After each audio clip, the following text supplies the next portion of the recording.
Good morning, friends. We welcome you to our channel Monovigyanam, Dr. Devi Ramanamurthy, PhD Official, powered by Ramadevi Foundation, Hyderabad. Welcome to a very interesting video podcast on engagement of teams and engagement of employees. Engaged teams, you know that they build empires, and disengaged teams break them. So let's have a look at the importance of employee engagement in organizational settings. Every company dreams of growth, innovation, and success. But here is the hard truth. It's not strategies, machines, or even money that build empires. It is people, engaged people. When employees feel connected, recognized, and inspired, they feel unstoppable progress.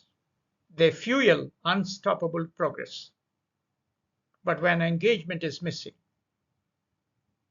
even the best business models collapse. The question is simple. Are your teams building your empire or breaking it? Employee engagement is not just a buzzword. It is the lifeline of every modern organization. In today's world of high competition and high attrition, engagement is the bridge between employees who are simply satisfied and those who are fully committed. Truly engaged employees bring passion, energy, and innovation to their work. Let's explore why engagement matters and how to build it and how to sustain it. What is then engagement? Employee engagement is the emotional commitment that an employee has towards the organization, its goals, and its values. When employees are engaged, they do not just come to work for a paycheck. They go to that extra mile. They care about the company's success and they put in their best effort every single day. Remember, engagement is deeper than satisfaction. Satisfaction says, I like my job. Engagement says, I give my best because I care. Why engagement matters for a company? So, why engagement is so important? Engagement is important because engaged employees are more productive and deliver higher performance. They stay longer with the organization, reducing costly turnover and attrition rates. They create better customer experiences, which leads to loyalty and growth. And most importantly, they foster positive workplace culture where innovation and collaboration thrive. In short, engagement drives both people success and business success. Please note that this employee engagement can take any organization to the towering heights of perpetuity and fame, or without engagement, it throw down to the damnable depths of degradation and death. That's why it matters most. And the choice is the organizations to create or not to create employee engagement environment. Let's look at the drivers of engagement.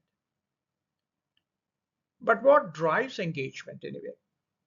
First is strong leadership and very clear vision, which can give employees direction and purpose.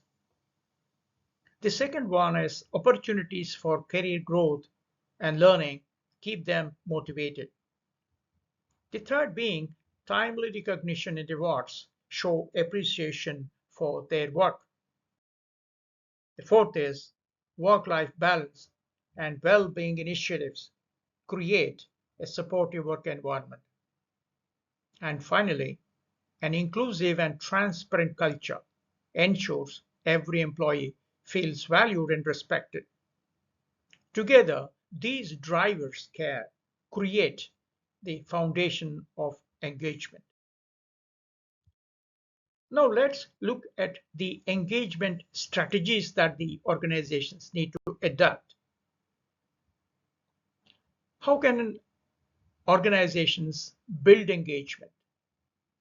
Yes, it starts with regular feedback and open conversations between managers and employees. Recognition programs, whether small spot awards or large celebrations, make employees feel valued and engaged.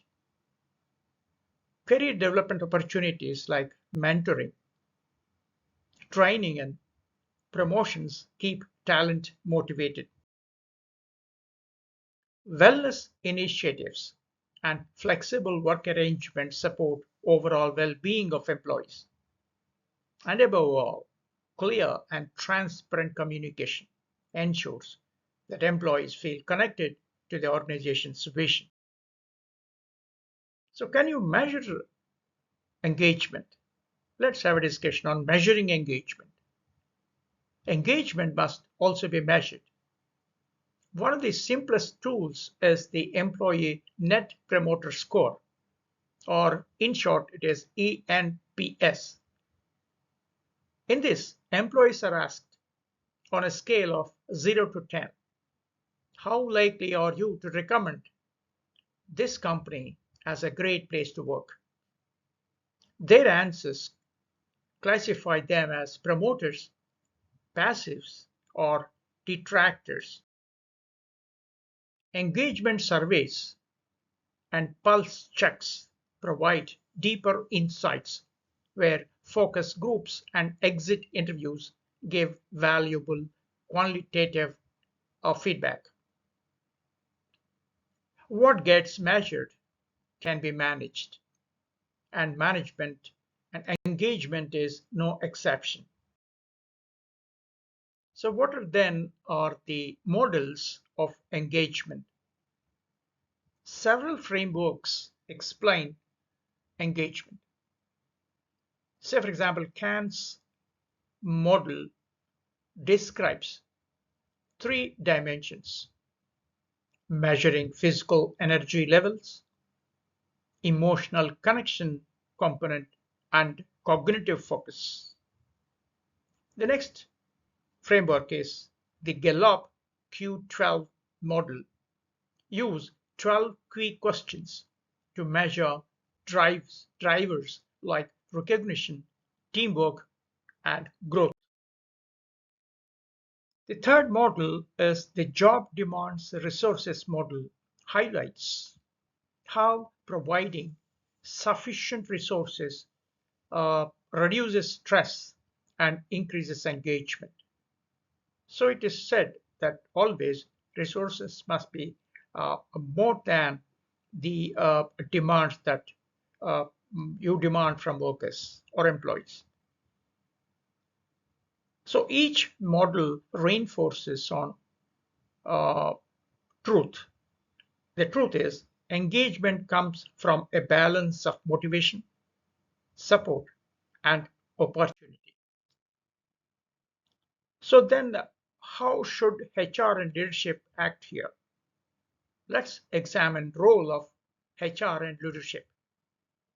Human resources play a very vital role in designing programs, surveys, and recognition systems.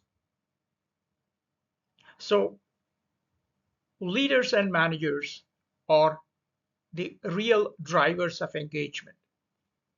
So in a total human resource management system, a supportive manager who provides feedback, growth opportunities, and appreciation can influence engagement more than any policy.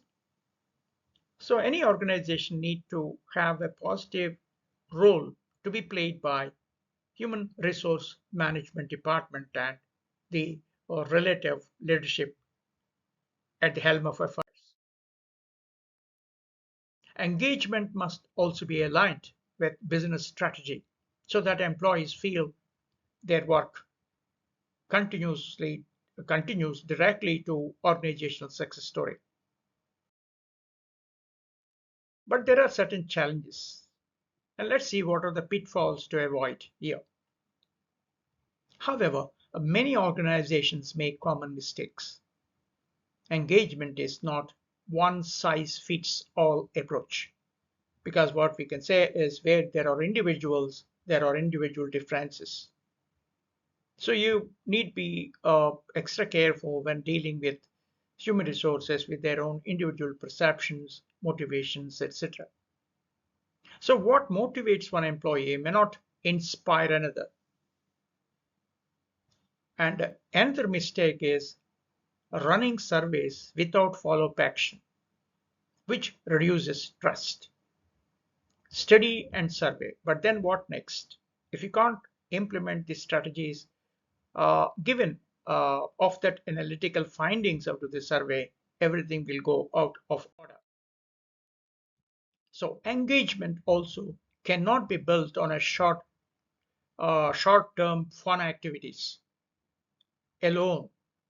It requires a long-term cultural shift.